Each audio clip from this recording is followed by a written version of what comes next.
Hi, it's me again with Corel Draw Tips and Tricks, and I just made a video and it's still loading, but somebody posted on Facebook and they're right.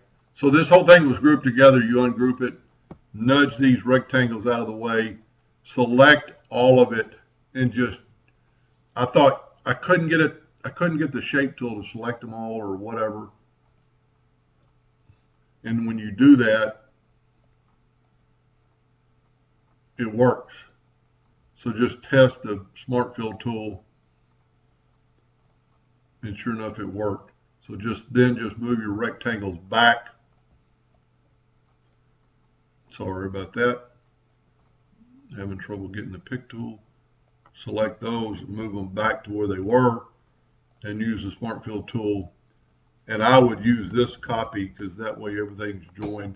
Just left click, right click, and you're good to go. And that box is like in the other videos, 5.3541, and same thing on this one. So it's good to go. A lot easier than the way I did it.